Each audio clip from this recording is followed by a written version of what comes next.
E vamos começar a nossa aula sobre o primeiro reinado, que é esse governo de Dom Pedro I, e o período regencial, que é o período que o Brasil fica aí na mão de regentes, na ausência de Dom Pedro I, enquanto Dom Pedro II não atinge a chamada maioridade.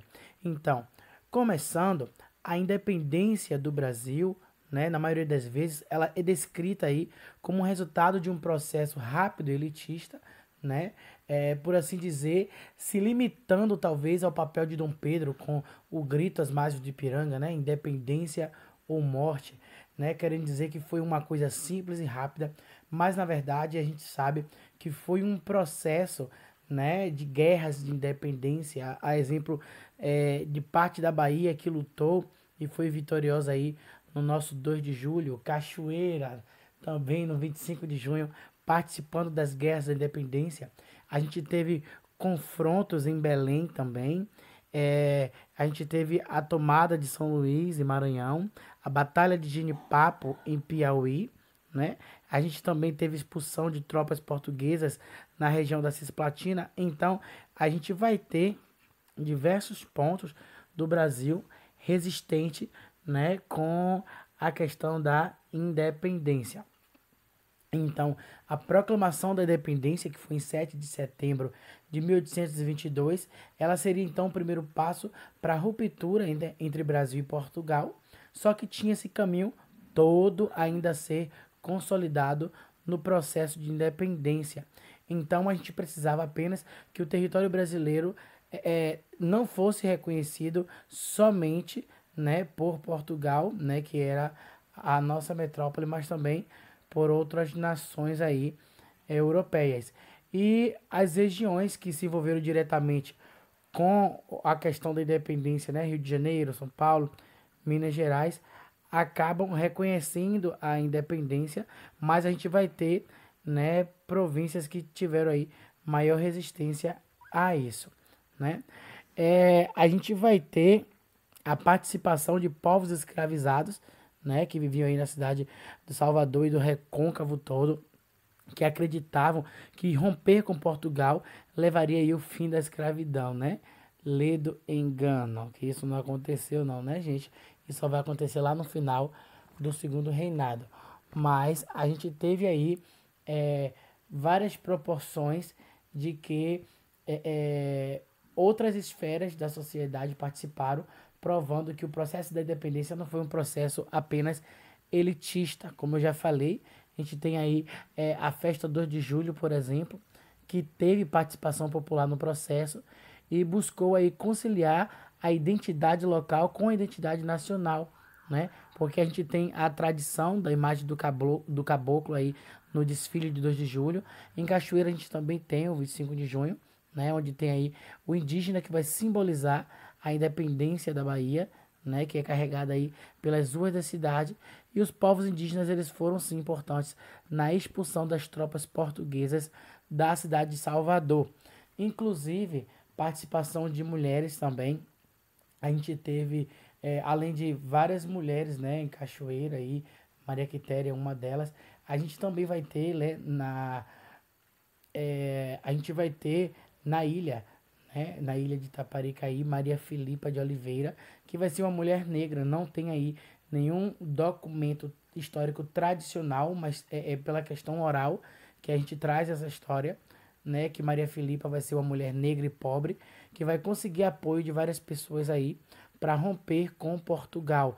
Então, ela vai liderar grupo de homens e mulheres, né? Ela vai barrar aí a invasão das tropas portuguesas pela ilha de Itaparica, vai incendiar as embarcações, né? E também vai utilizar aí galhos de planta que é chamada de cansanção, mais conhecido como cansanção, e vai dar uma surra aí nos invasores. Todo mundo vai ficar se coçando e é bastante interessante a memória de Maria Filipa para o povo de Itaparica.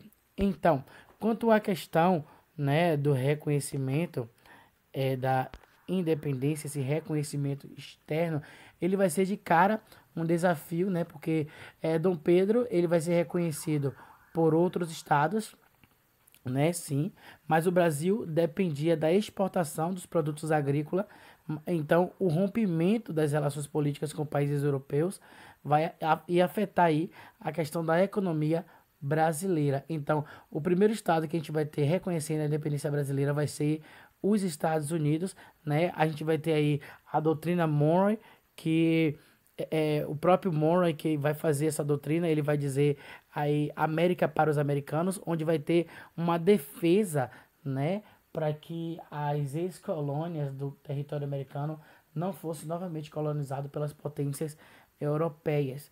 Então, os Estados Unidos, na verdade, estavam interessados mais nessas relações comerciais, né? Influenciar as outras nações, recentes nações aqui na América, com a sua política de comércio aí, a sua política imperialista, né?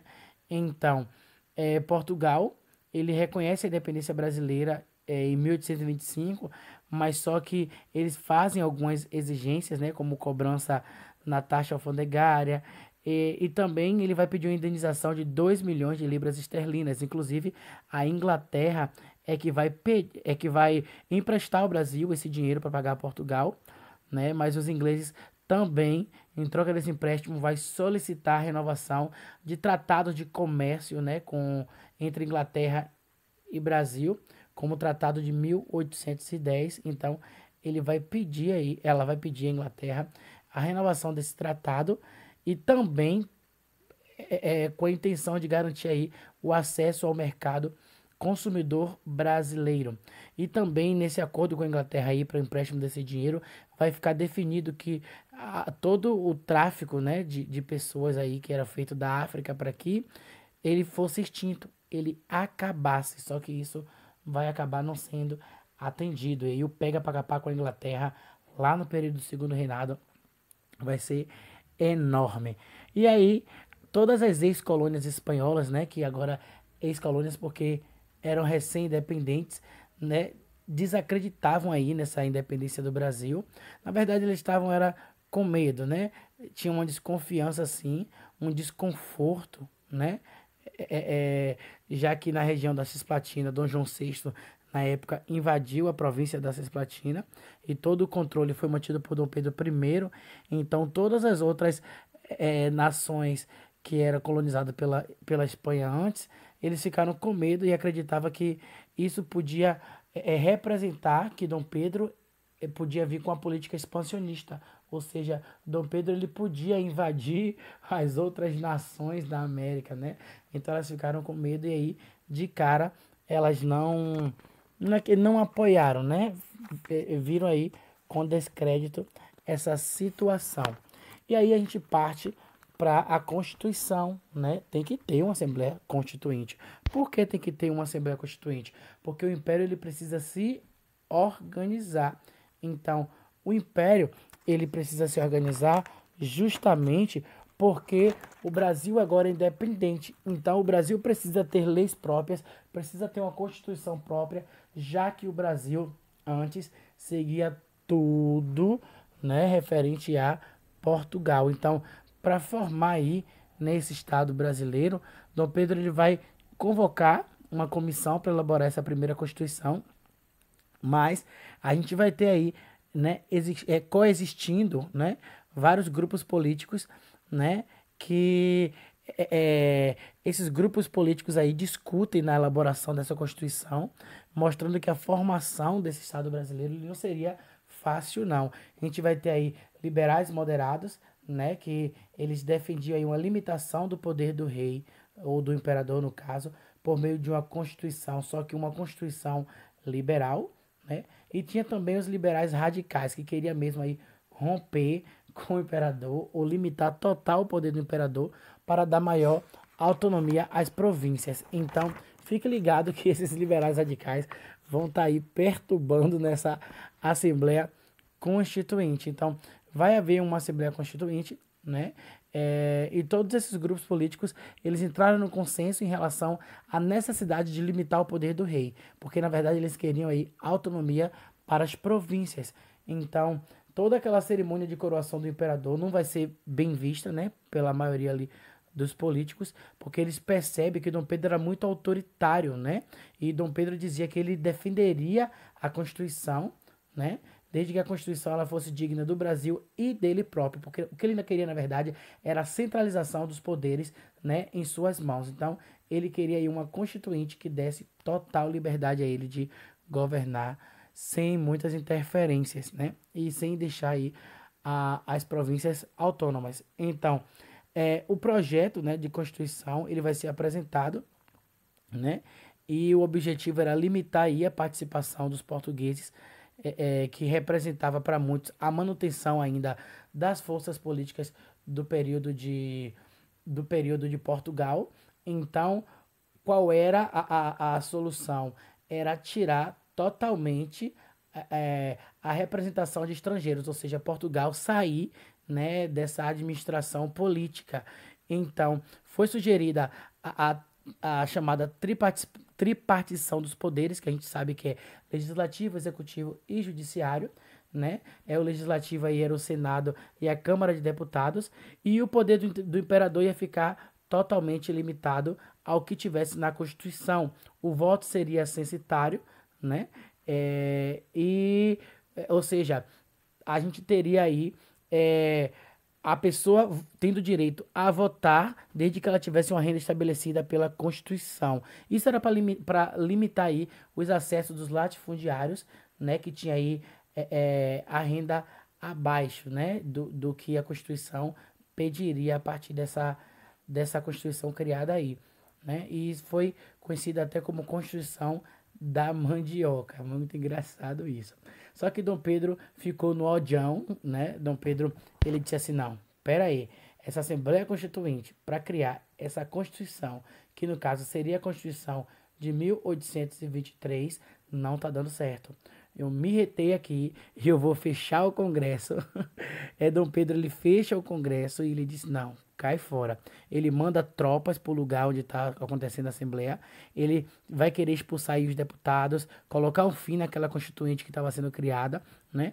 E aí as principais lideranças da Assembleia, né, vai ser presas, vai ser deportada para a Europa, e todo esse episódio aí vai ter resistência dos deputados que vão se negar a abandonar aquela reunião ali, e a prisão das lideranças políticas vai ser conhecida aí como a Noite da Agonia.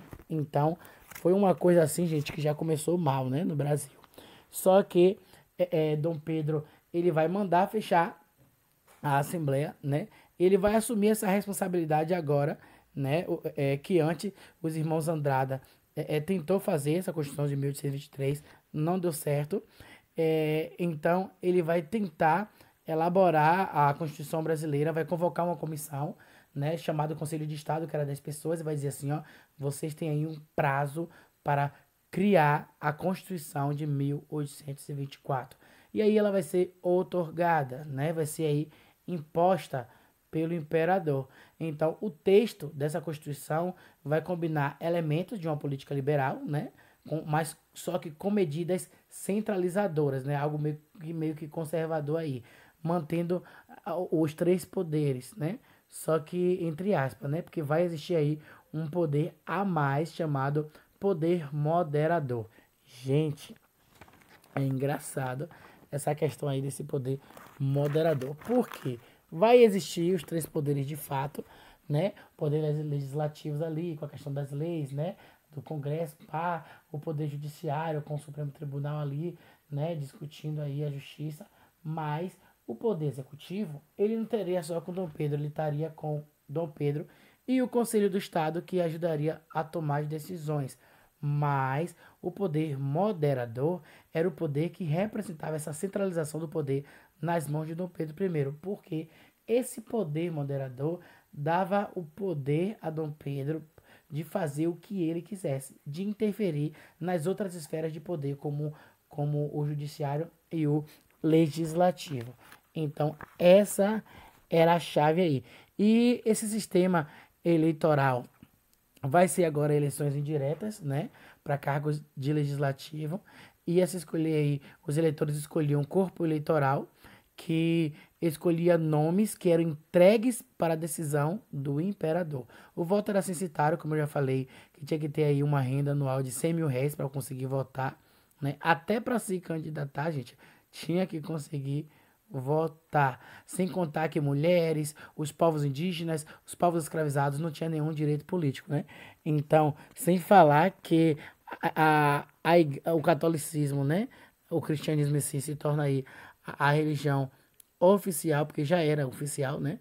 Mas como uma questão constituída pelo Brasil é oficial, e aí a gente vai ter um monte de grupo do clero aí fazendo parte da administração pública, porque vai ter cargos, né, nessa administração pública, a igreja, né, mamando aí nesse período, né, gente? Todo mundo fazia. Então, essa Constituição de 1824, né, ela não vai levar em consideração os povos indígenas, porque eles eram considerados aí povos selvagens pelos europeus, né? Embora eles já estivessem aqui, mas eles estavam sendo excluídos aí da vida política, né? E ainda sofria interferência do império para que eles fossem aí ainda catequizados, educados conforme a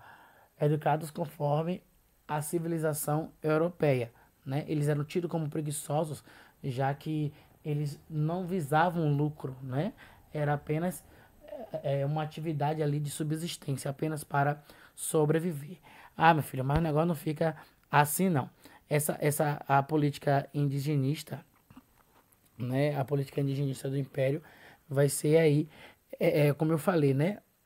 O imperador ele não reconhece é, em suas particularidades a questão indígena, né? Então ele não respeita e para essa elite política aí, os povos indígenas, eles deveriam ser incorporados à nação por meio de um processo de integração na catequização. Então, para eles serem aceitos, eles tinham que abandonar a sua cultura, né? Então, não vai dar certo isso não. E vários conflitos vão surgir e dentre esses conflitos a gente vai ter a chamada Confederação do Equador. Claro, né, gente? Porque Dom Pedro I, ele vai estar aí lotado de poderes, né? E o poder sobe para a cabeça, o homem vai mandar e desmandar, vai ser muito autoritário. É, a insatisfação com tudo que estava acontecendo no país, né? Desde lá a Revolução Pernambucana de 1817, no período de Dom João, vai repercutir, né, no primeiro reinado, porque os pernambucanos mostravam-se aí totalmente descontentes com vários impostos cobrados, né? A Constituição de 1824 vai reforçar esse descontentamento de Pernambuco, né? A província que é retada mesmo, é nordestina, não fica calada. Então vai acontecer aí uma tensão, né? No país em que vai se aprofundar numa crise econômica ali em Pernambuco. Então, essa independência não vai impulsionar de forma nenhuma a parte econômica, a situação política, ela vai ser crucial para articular aí a chamada Confederação do Equador. Então, vai haver as primeiras movimentações, né, durante esse processo de independência, estimulando aí ideais republicanos na região. Então a gente vai ter aí um início de fusão de ideias republicanas, né, já que eles estavam considerando aí praticamente Dom Pedro um ditador, né? Então houve uma substituição do chefe da província de Pernambuco de forma arbitrária, né? Dom Pedro foi lá e tirou e colocou quem ele quis. Então vai criar uma rebelião popular, né? Vai existir o lema religião, independência, união e liberdade, né? Vai criar uma bandeira republicana. A gente vai ter aí Cipriano Barata e Frei Caneca à frente, né? Também dessa revolução. Já tinha participado antes da Pernambucana de 1817, e aí eles vão trabalhar como jornalista e coordenar jornais aí para difundir essas ideias revolucionárias. Os confederados, né, por assim dizer, vão romper com o governo monárquico e criar a chamada Confederação do Equador. E essa confederação vai incorporar aí Ceará, Paraíba, Rio Grande do Norte, Pernambuco, claro, né? E era a consolidação de uma república federalista, ou seja, se é federalista é autônoma, né? O estado autônomo aí. E vai ser inspirada na Constituição colombiana, porque a Constituição colombiana trazia princípios liberais. Só que os proprietários rurais e comerciantes de povos escravizados não vai gostar dessa questão liberal, né, dessa questão de pregar a liberdade como um dos temas, porque eles eram donos de escravos e eles não queriam a liberdade para esses escravizados. Então, eles vão entrar em conflito entre si e vai, de certa forma, enfraquecer o movimento. Claro que Dom Pedro I vai vir aí com violência, né, para esse movimento. Então, no Brasil, não existia aí um exército nacional totalmente organizado, e aí vai ser contratado os chamados mercenários ingleses, que eram soldados ingleses aí, né, expondo aí a fragilidade militar desse novo país.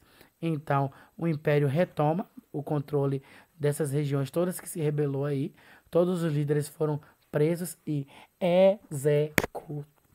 Tá bom para você, meu filho? Dom Pedro deixava mesmo o poder subir para a digníssima cabeça dele.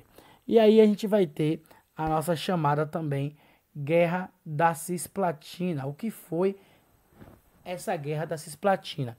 O Brasil e a Argentina, aí entre 1816 e 1826, vão disputar essa região da Cisplatina, que foi lá a região que Dom João VI invadiu e passou a ter o controle, né? Então, eles vão disputar a região da Cisplatina, né? Que nessa região aí era uma região estratégica, porque a cidade de Montevidéu, né, era a porta de entrada aí para o comércio e para a navegação dessa bacia platina. E aí, como eu já falei a vocês, Dom João VI, ele estava no Brasil ainda e as tropas portuguesas invadiram ali aquela região, anexou essa região ao Brasil, né? E disse, não, faz parte do Brasil agora. E o nome é Cisplatina, deve ter até o nome.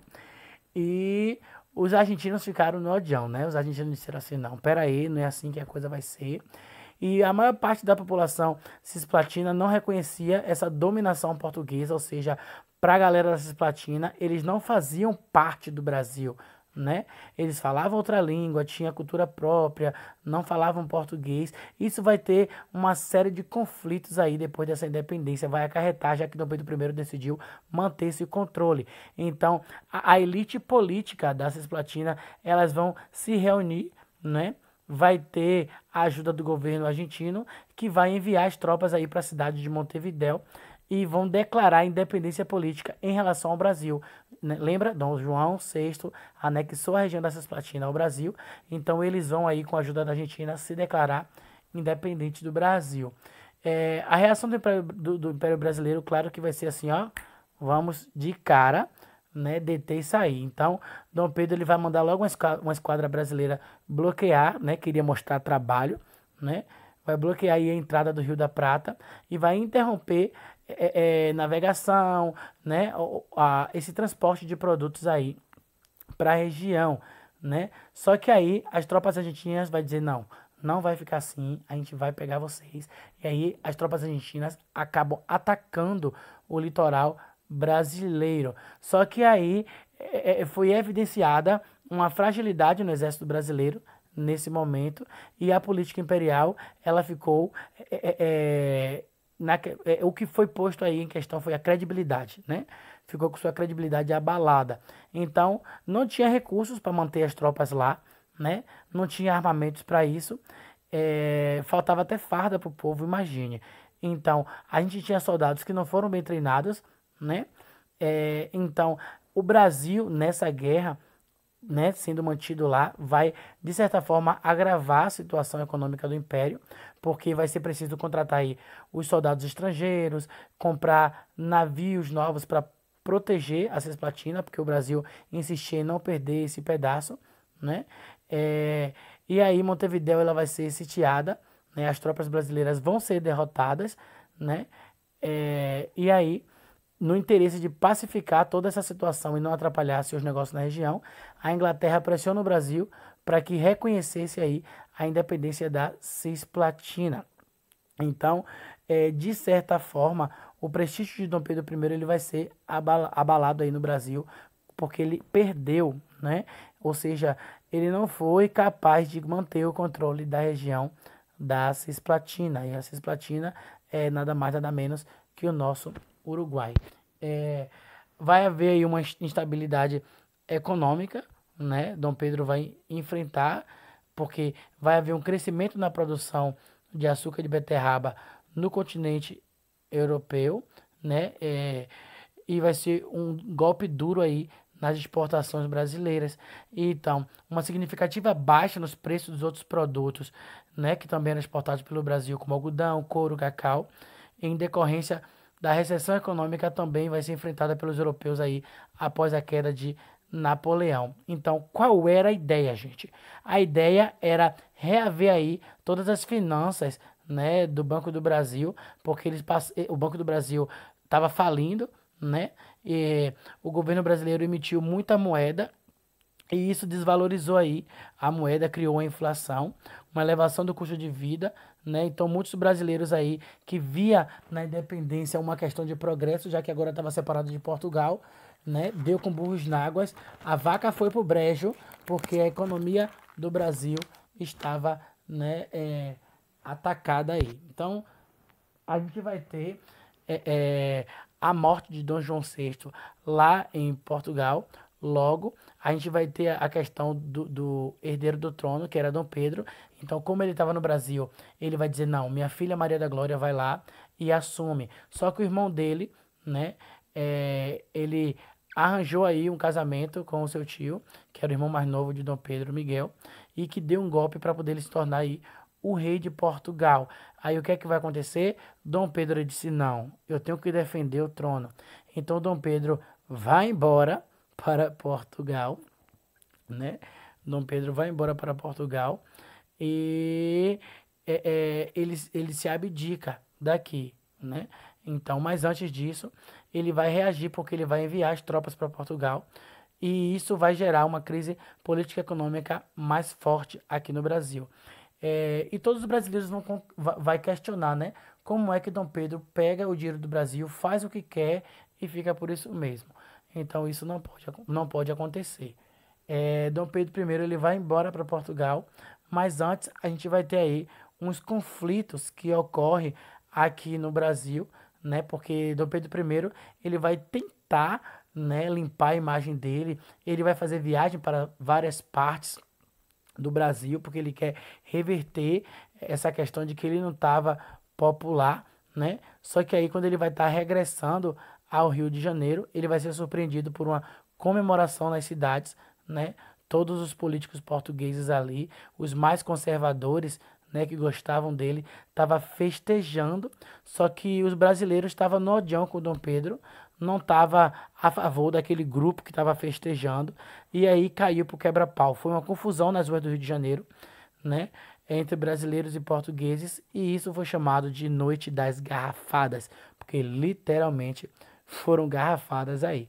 E vai ter aí um isolamento político de Dom Pedro. Então o povo começou a isolar Dom Pedro das decisões, começou a isolar Dom Pedro de muita coisa, e ele sentiu aí, até que em 1831, né, em abril, ele vai abdicar do trono em favor do filho dele. Ele disse, não, já que a monarquia já é hereditária, meu filho vai assumir no meu lugar. Só que o menino só tinha 5 anos, né? Então ele é muito esperto. O que é que Dom Pedro vai fazer? Se pica para Portugal e larga o filho dele aqui, né? Dom Pedro lá em Portugal, aqui ele é Dom Pedro I, lá em Portugal ele vai ser Pedro IV, né?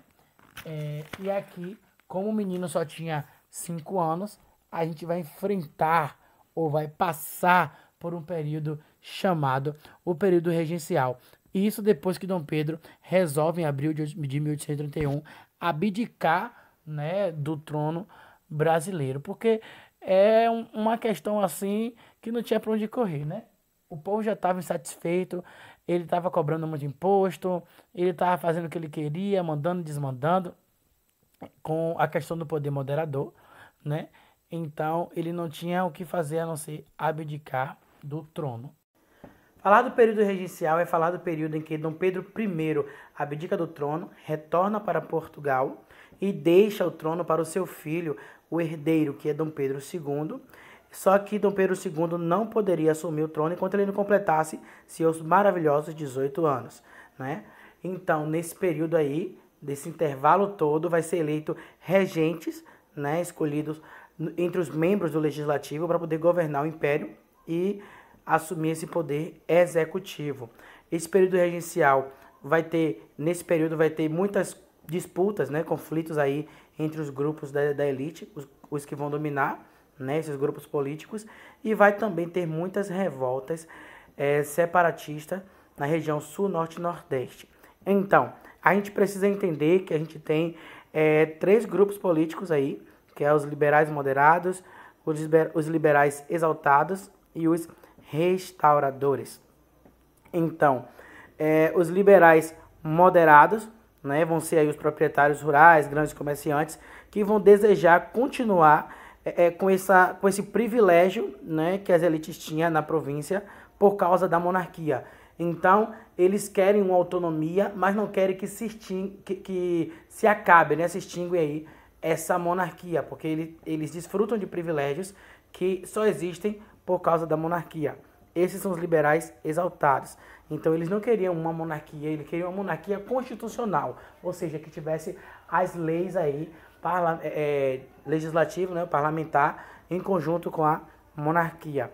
Já os liberais, os exaltados, né, eram membros aí das camadas médias, a gente tinha militares, funcionários públicos, profissionais liberais, padres, e eles defendiam o federalismo, né, que era uma descentralização total da política, né, que o federalismo seria a autonomia das províncias, só que de forma bem ampla, né, total autonomia aí dessas províncias.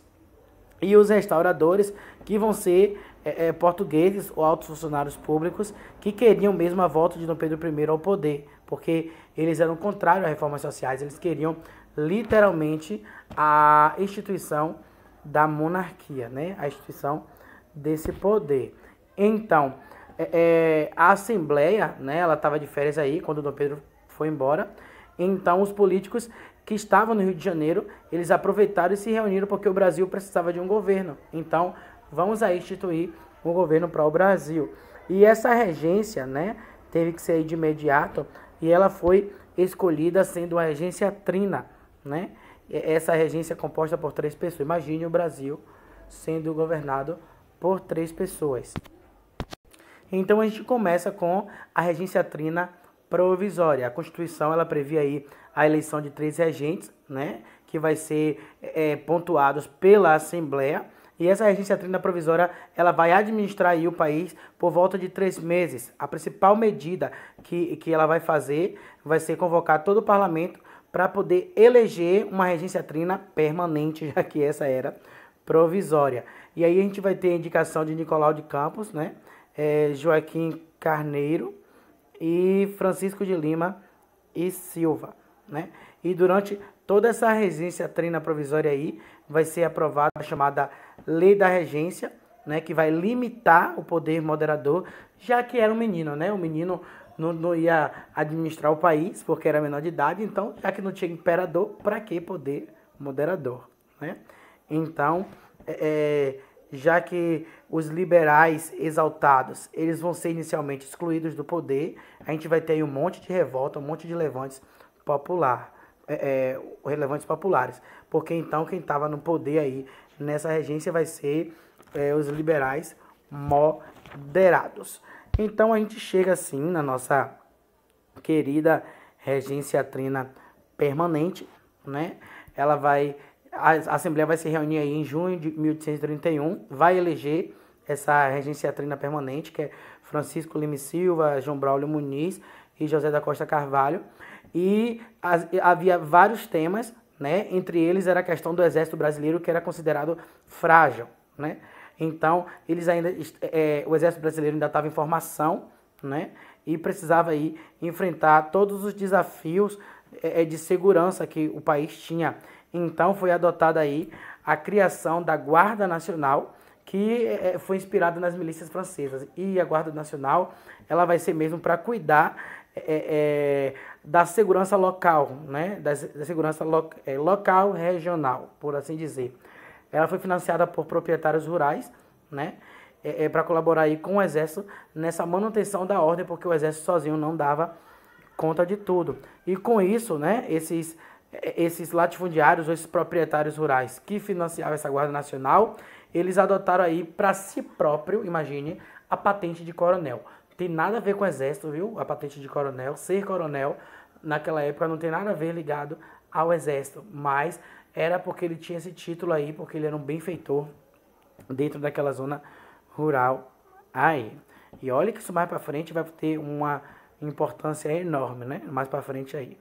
Então, para organizar o funcionamento da Guarda Nacional, né? E para evitar todos esses poderes subindo para a cabeça aí desses proprietários rurais, que eram os coronéis, foi instituído o Código de Processo Criminal, tá? Então, para controlar aí, porque não podia ficar tudo na mão dessa Guarda Nacional e na mão desses coronéis, né?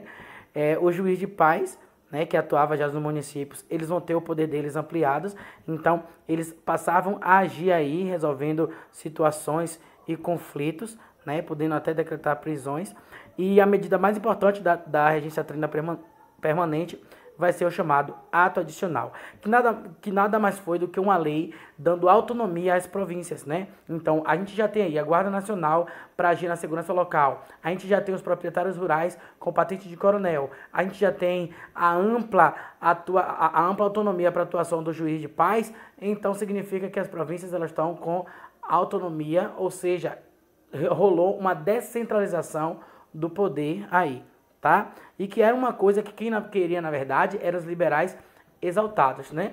Mas mesmo com os moderados no poder, a gente vai ter aí essa vertente, né? Bastante de autonomia aí, né? Então, a gente vai para a regência una, né? De Padre Feijó. A gente vai para a nossa regência una de Padre Feijó. Nessa regência vai ser escolhido aí o padre Antônio Feijó, né, que ele era moderado também, do grupo político do moderado. Ele já havia ocupado o cargo de ministro da Justiça durante a regência trina, e o período de regência de Feijó, né, vai enfrentar aí um surgimento de movimento separatista do Norte e Nordeste. Inclusive ele vai ficar muito atribulado com isso, ele vai ficar sufocado com isso. A Câmara vai acusar ele de ser ineficaz, né, nos combates às revoltas, ou seja, tinha todas as revoltas que surgiam, a gente vai ver ela aqui mais à frente, como foi que elas aconteceram, mas só que Padre Antônio Feijó, segundo os críticos, ele não tinha condições, né, uma capacidade tal de administrar e conter essas revoltas. Então, Feijó viu que estava crescendo demais aí uma oposição relacionada a ele. E aí vai haver uma reorganização dessas forças políticas e dois grupos vão surgir, que é os progressistas e os regressistas. Então, a gente vai ter agora dois novos grupos políticos, tá certo? Então, vai imperar progressistas e regressistas. E os progressistas, né, que é liderado aí por Evaristo da Veiga e Feijó, eles vão defender essa descentralização do poder, mas ele não vai alterar aí a ordem social vigente, né? Mas não vai discutir também essa questão do preconceito, né, da abolição, mas eles vão desejar mesmo uma descentralização do poder. Já o regressista, lembra dos regressistas, que gostava muito da monarquia, eles vão defender um poder central forte, né, criticar o livre comércio, e a principal liderança desse regressista vai ser Bernardo Pereira de Vasconcelos, que é um antigo progressista e é acusado aí de traição pelos liberais. Então os regressistas, eles viam com receio, né, todas essas reformas liberais que existiam e eles temiam aí que eles pudessem perder os seus privilégios. E como eu já falei a vocês, são diversas revoltas que surgem, né, nesse período regencial aí, né, vai eclodir por diversos grupos políticos. Então a gente tem aí todo aquele otimismo, né, porque a regência, né, o poder vai estar tendo aí medidas liberais, mas só que a reação não vai ser a mesma em todas as províncias. A gente vai ter várias agitações, vários conflitos, né, várias manifestações que tem o desejo aí de separação, né, está lá um republicanismo, né, uma coisa mais democrática, já que a população estava insatisfeita. Insatisfeita porque, gente, sempre pela questão da desigualdade econômica, política e social. A gente vai ter a revolta da cabanagem, né, ela vai ser aí em Grão-Pará, né, que é o Pará, mas que antes a gente chamava assim de Grão-Pará.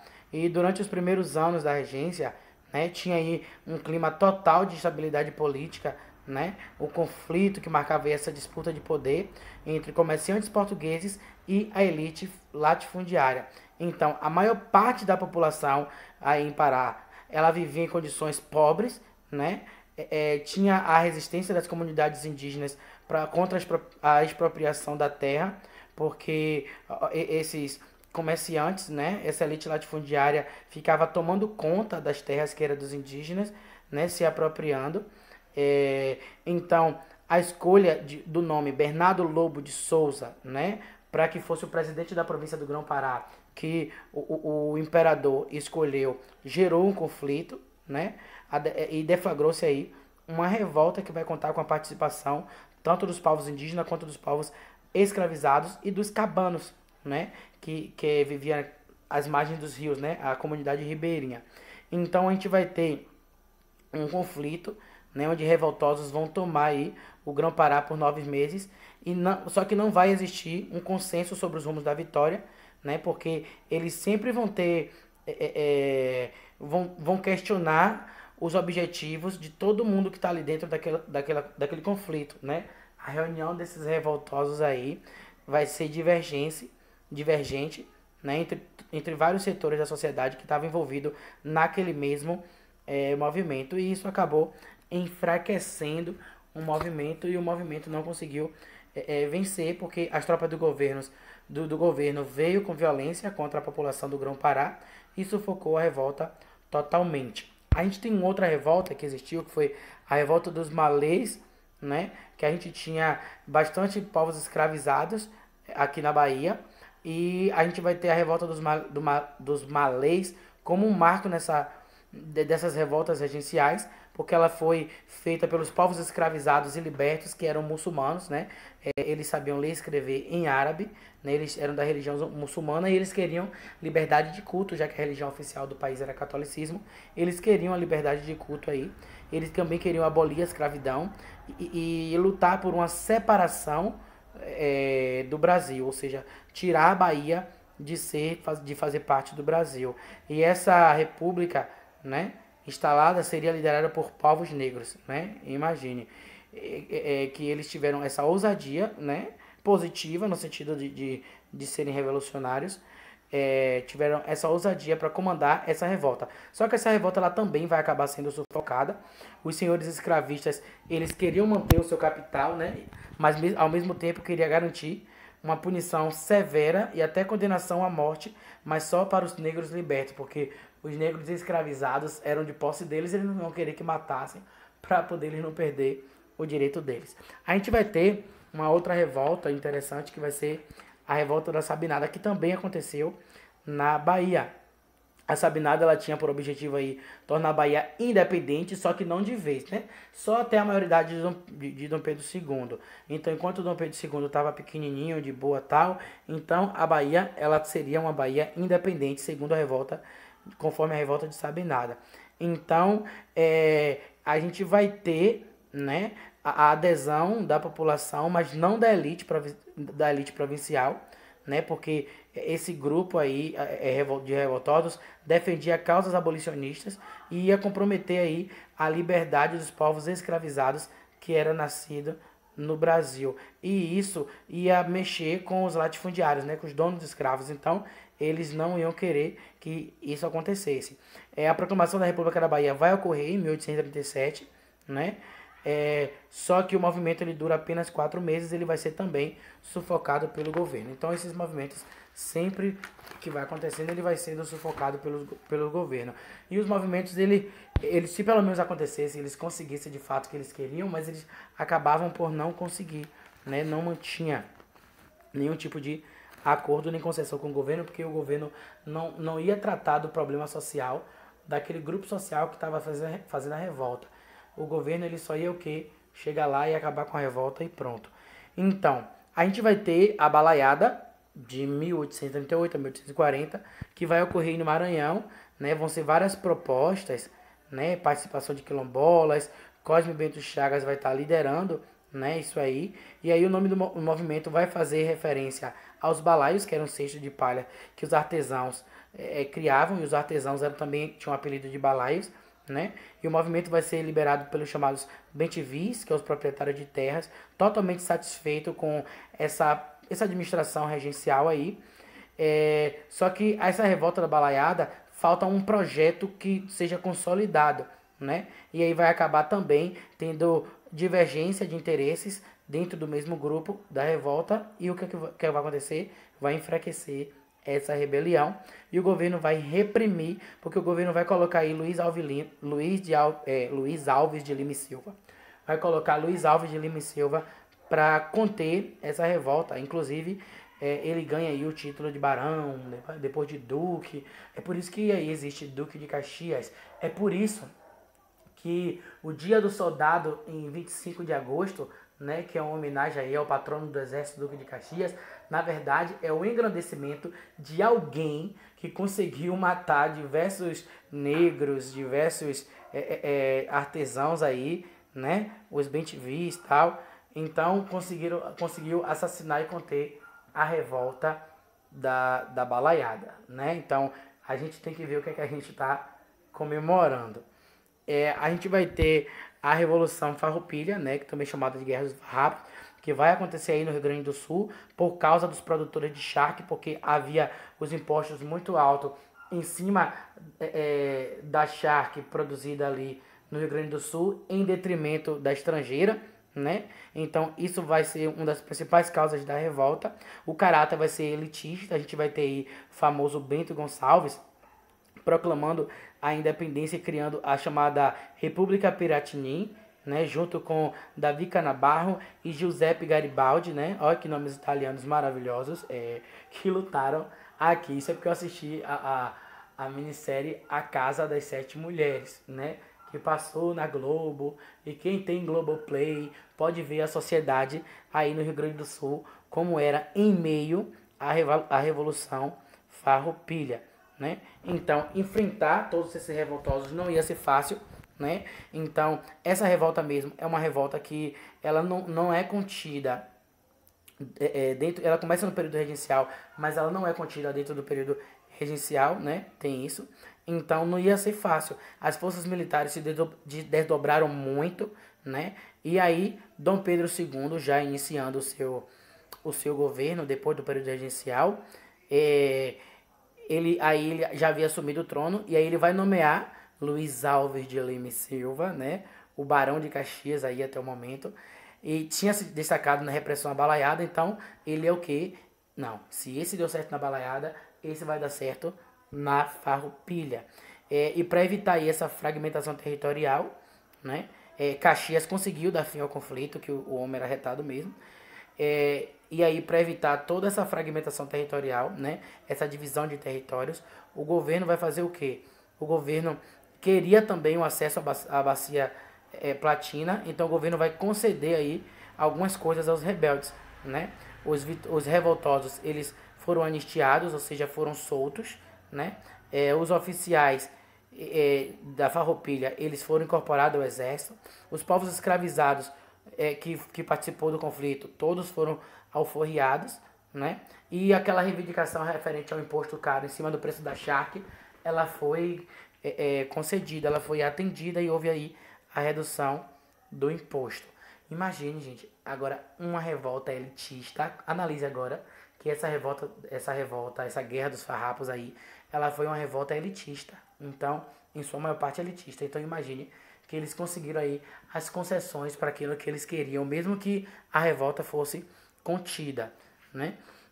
A gente vai ter um regresso, né, conservador aí, porque Feijó ele acaba isolado do poder, e aí ele vai renunciar ao cargo, e aí a gente vai começar com a regência una permanente, né, a regência una, que não é mais trina.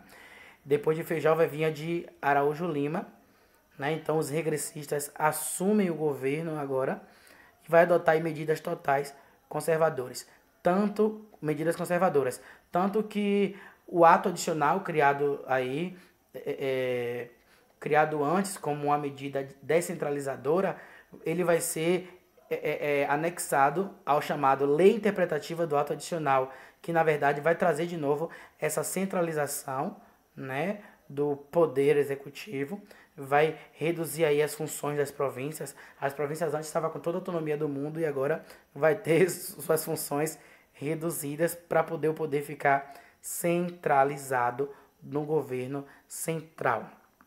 Então é aí que acontece o chamado golpe da maioridade, porque os políticos, né, da regência, eles vão crer que a solução para todos os problemas políticos e territoriais, né, vai ser o quê? Dom Pedro tomar o poder, né? Dom Pedro sim assumir o poder, mesmo ele não sendo maior de idade no sentido de ter 18 anos. E olhe que a maioridade antes era 21, depois foi reduzida para 18. Isso com o interesse de que Dom Pedro assumisse de forma mais rápida o império, né? O cargo de imperador. Então, toda essa antecipação vai ganhar força entre os regressistas, né? E até alguns progressistas também vai entrar nessa onda.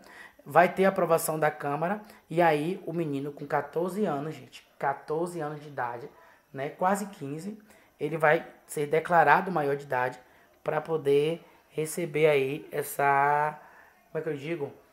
Essa responsabilidade de ser um imperador do Brasil. A gente sabe que isso nada mais que foi um golpe, porque a gente estava vendo que os regressistas eles queriam se manter no poder e eles queriam, além de se manter no poder, continuar com os privilégios que eles tinham antes por causa da monarquia. Por isso aconteceu aí o golpe da maioridade que deixou o cara no poder por 49 anos, né? Foi o governo mais longo da história do nosso digníssimo Brasil. Entendeu? Entendeu até aqui? Já que a gente chegou até aqui, a gente vai continuar com a nossa aula do segundo reinado.